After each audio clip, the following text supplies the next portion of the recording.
todos bem-vindos. Eu sou Paulo Ricardo, estudante de Ciências Biológicas da UFPE, e vocês estão ouvindo o podcast Transcrição. Estou aqui com a professora Vilma Loreto, do Departamento de Genética da Universidade Federal de Pernambuco. E para quem assistiu ao episódio anterior, sabe que o podcast foi criado antes como um recurso didático da disciplina de Introdução à Genética Humana, e agora está se tornando um projeto de extensão. Olá a todos e todas, sou Vilma e estou aqui com vocês, para um novo episódio do nosso podcast, muito feliz porque a nossa atividade agora está se tornando um projeto de extensão. E estamos aqui agora no segundo episódio do podcast, cujo tema está diretamente ligado ao dia de hoje, em que ele está sendo gravado. E que dia é hoje, professora? Hoje, Paulo, é dia 21 de março, 21/3, o Dia Internacional da Síndrome de Down. Antes de começarmos, é interessante primeiramente entendermos o que é essa síndrome. A síndrome de Down ela foi descrita em 1866 pelo médico britânico John Langdon Down e se refere a uma alteração que ocorre na quantidade de cromossomos existentes nas células da espécie humana, quantidade esta representada no cariótipo. Professora, o que é um cariótipo e como ele está representado na espécie humana? Boa pergunta, Paulo.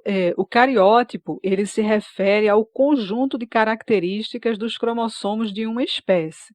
Então, a gente normalmente, sempre associa o cariótipo à informação do número de cromossomos, que é uma informação extremamente útil, mas a gente também tem que levar em consideração que no cariótipo você pode representar a subdivisão dos cromossomos, ou seja, se eles são autossomos ou se eles são cromossomos sexuais. A gente também pode representar o tamanho dos cromossomos, então a gente pode observar se os cromossomos são grandes, médios ou pequenos, e também podemos observar a morfologia que eles possuem. No caso do cariótipo humano, nós sabemos que ele é composto de 46 cromossomos no seu total. 44 são autossomos e 2 são cromossomos sexuais. E aí, uma coisa importante da gente também lembrar, que vocês vão lembrar nas suas aulas de genética, que já tiveram, é que os nossos cromossomos eles estão organizados aos pares. Então, nós temos os chamados pares de homólogos, porque cada cromossomo é constituído pela herança de um que vem de um gameta e de um outro cromossomo que vem do segundo gameta. E a alteração que resulta na síndrome de Down é do tipo numérica, pois os seres humanos com essa síndrome possuem um cromossomo a mais, tendo então um total de 47 cromossomos, não é isso, professora? Exatamente, Paulo. Então, esses cromossomos, a gente identifica cada um pela sua numeração em pares, e no caso, quando a gente tem a alteração da síndrome de Down, a alteração mais frequente que está associada a ela é a presença de um cromossomo a mais, no caso do cromossomo 21. Vocês lembram que eu falei, que os cromossomos estão organizados aos pares. Então, a condição normal que a gente possui é a gente ter uma dissomia de cromossomos. O que é essa dissomia? A dissomia está representando os dois, Di quer dizer dois, somia da estrutura de cromossomos. Então, a gente tem duas estruturas de cromossomo para cada um deles. E aí a coisa que é bem interessante, no caso da síndrome de Down, a forma mais conhecida dela é a trissomia do cromossomo 21. Trissomia se refere ao fato de que naquela constituição cromossômica está presente três cópias do mesmo cromossomo, no caso, três cópias do 21. E essa é a razão da alusão à síndrome de Down como Dia Internacional sendo hoje, por conta dessa situação. A gente tem hoje o 21 de março, 21 do mês 3, então fazendo alusão à trissomia do 21. E essa quantidade a mais de cromossomos, ela está associada, no caso da síndrome de Down, a uma série de características que os indivíduos possuem.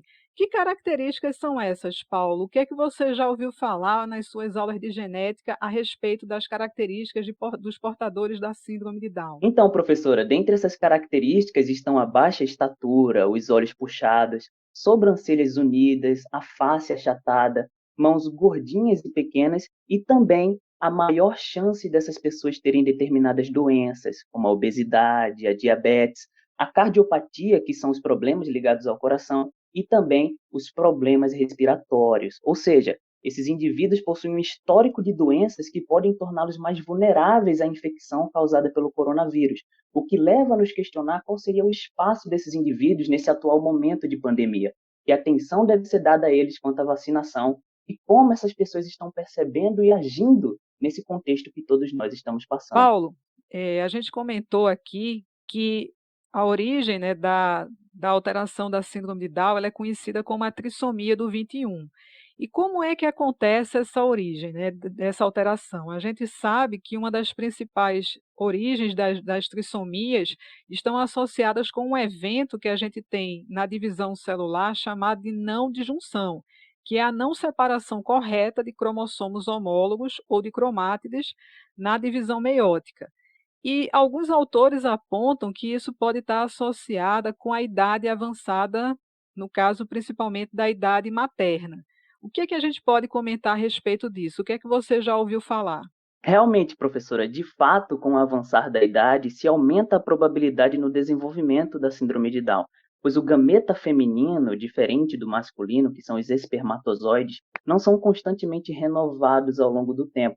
Portanto, a idade do gameta, ela acompanha a idade da mulher. O gameta, então, que são células responsáveis pela reprodução, fica mais suscetível, com o passar do tempo, às alterações genéticas, ou seja, aos chamados agentes mutagênicos, que pode inclusive afetar o processo de divisão celular, podendo gerar um indivíduo formado por células com 47 cromossomos. O que é importante a gente poder pensar para a nossa população, para as famílias que têm crianças com a síndrome de Down?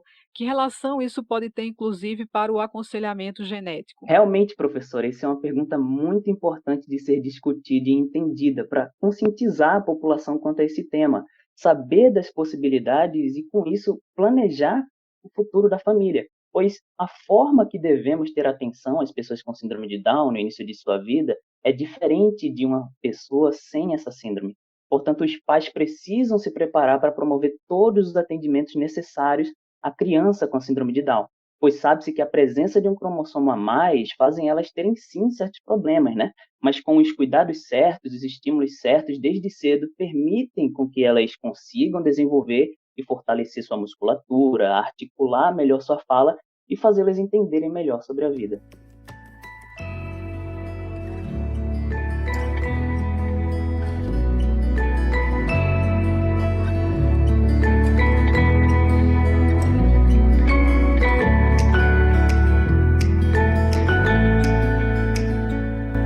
Bom, então, para a gente compreender um pouquinho sobre a síndrome de Down, um pouquinho mais, né? Eu convidei Hum, aqui para essa entrevista Judite Moraes. Ela é moradora do bairro de Jardim São Paulo, aqui em Recife. E Judite é mãe de Ana Beatriz, conhecida como Bia, né, entre os familiares e os amigos. E Bia é uma jovem que tem 21 anos, não é isso? Com síndrome de é. Down. Judite, eu queria saber um pouquinho de como foi o início, né, da sua história com Bia. Como é que você ficou grávida, assim, em que momento? Como é que foi essa gravidez? Como é que Bia nasceu? Você pode falar um pouquinho para a gente sobre isso? Bom, eu há 21 anos atrás, eu estava com 38 anos, muito feliz por estar grávida de duas meninas, de gêmeos, e assim que elas nasceram, o médico me chamou, mostrou elas para mim e não me disse nada. Familiares que foram me visitar já sabiam que elas duas eram portadoras de síndrome de Down. Só que eu não sabia. E para mim foi um choque muito grande. Então, vamos lutar. Aí, com aquela dor, que era uma dor imensa, fui à luta. Aprendi muito, a gente muda muito a nossa mente, o nosso espírito, né? Porque é uma luta imensa. Hoje agradeço a Deus por ter elas. Uma faleceu com 5 anos e 7 meses. Então, Entendi. não foi fácil, não foi É, fácil. Tenho orgulho de dizer que foi difícil, mas que eu venci, mesmo perdendo entendo. Célia. Ela tinha uma tetralogia de Fallot, né? Uma Uhum. deficiência no coração imensa. Aí ela teve as paradas, entendeu? E ficou uma menina vegetativa. Ô Judite, como é que foi a etapa da educação? Ela entrou na escola, como é que você acompanhou esse momento? Não quiseram minha filha porque não estavam preparados para ficar com ela. Assim, eu acho que ela desenvolveu, foi Deus primeiro, e depois as primas, porque elas brincavam de consultório, elas brincavam de boneca, elas brincavam com isso, mas escola para Bia nunca se interessaram, nenhum professor, nenhum diretor, nada. E até hoje eu sinto esse lado, porque Bia não conseguiu alfabetizar, eu não consegui. Até hoje, Bia com 21 anos, É bem difícil, realmente é a realidade, né, quando a gente tem é, alguma criança que depois vai crescer como adolescente e adulto, enfrentar tantas coisas da vida e realmente sem os apoios necessários em todos os sentidos, é bastante complicado mesmo. Judite, eu queria falar uma outra coisinha também, assim, puxar um pouquinho desse assunto que eu acho que é interessante.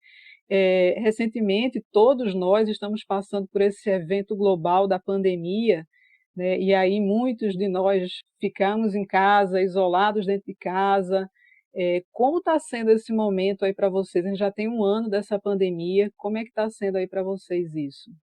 Vilma, vou dizer a você que é um pouco estressante, assim, Bia é a primeira bailarina a fazer intercâmbio nos Estados Unidos. Eu já fui duas vezes em Nova York. Ela fez, ela fez balé na Broadway. São aulas, né, que é, ela consegue fazer, porque o que diz plié é plié em todo canto, é nos Estados Unidos é aqui. Então ela entende o que ela vai fazer de balé. Então a gente estava na pandemia que eu nunca vi, Vilma, eu nunca vi uma coisa dessa na minha vida. Então, a gente estava de viagem já pronta e começou a ver rumores sobre essa pandemia. E aí eu nunca imaginei que ia dar nisso. E a gente viajou, porque muita gente me chamou e disse, Judita, a pandemia. E eu dizia, não tem problema não, a gente toma cuidado. A gente não estava se ligando. Quando a gente percebeu que era aquilo, que o pessoal do Brasil, minha família, com todo mundo falando, a gente começou a ver as portas fecharem lá fora. De tudo que estava acontecendo aqui, estava acontecendo lá. Então, aí veio o medo. Conseguimos voltar, graças a Deus. E daí então, se passou um ano. É estressante o que a gente fez por Bia, de tudo, que é balé, psicopedagoga, psicóloga, tudo ter que parar. E, Vilma, eu sou sincera, eu vejo regrediu em termos de tudo, de acomodamento, e eu não saber lidar com isso. E isso é o nosso dia a dia, entendeu? Verdade. Então é difícil, e é difícil essa pandemia. Eu gostaria Verdade. muito que acabasse para a gente tentar retomar nossas atividades. Bia, você podia falar um pouquinho aqui também para a gente do que é que você está mais sentindo falta, que você não faz há muito tempo? Ou de quem você está sentindo falta? É passear, minha balé, escola, tudo. Eu gosto muito mais. Ô, Bia, é verdade que você tinha namorado, ainda tem namorado? Como é que tá isso Tenho, aí? tenho. Toda vez que liga pro meu celular, eu ligo pra ele, aí eu faço um papo com ele, converso com ele, tudo que ele fala, eu falo com ele também. Ah, que legal, que bom, né? Isso é importante também. Judite, eu queria que você falasse um pouquinho como é que está assim, se vocês já estão com alguma perspectiva da vacinação, né? Porque a gente está imaginando que, assim como ela, que faz parte do grupo da síndrome de Down, a gente tem várias outras pessoas também com outras alterações, quer sejam genéticas ou não, mas que envolvem alguns distúrbios, como você falou, muita questão também cardíaca, que afeta muito os pacientes com É, síndrome. Já está tendo assim, alguma perspectiva para vacinação? não, Vilma. Essa vacina, ela não chega, e eu acho que toda criança, seja lá o que for, mas que tenha uma deficiência, deveria chegar rápido, entendeu? Não só falo da minha, não. Eu falo de todos, entendeu? Então, as autoridades, eles tinham que ver essa parte, porque a gente sabe o quanto eles são sensíveis a qualquer coisa. Mas é fazer um apelo ao governador, seja lá quem for, para que olhe para os nossos filhos. A gente está precisando dessa vacina. Tem alguma associação que envolve as pessoas com síndrome de Down, se ela está buscando contato com Sim. várias coisas e organizar isso também para que tenha alguma manifestação maior também? Tem sim, a ASPAD. Ela já pediu o nome de Bia, endereço, tudo, para ir para a justiça. Nem que deixe a gente um pouquinho animada para que venha essa vacina, entendeu? Entendi. Judite, a gente vai assim, finalizando um pouco essa conversa aqui com você. Eu queria que você me dissesse uma coisa, né? Você falou que Bia representa o amor para você, né? Você falou no início, né, de tantas dificuldades que teve lá no início. Hoje você olha para trás e vê que como que isso valeu a pena, como que isso ficou para você hoje?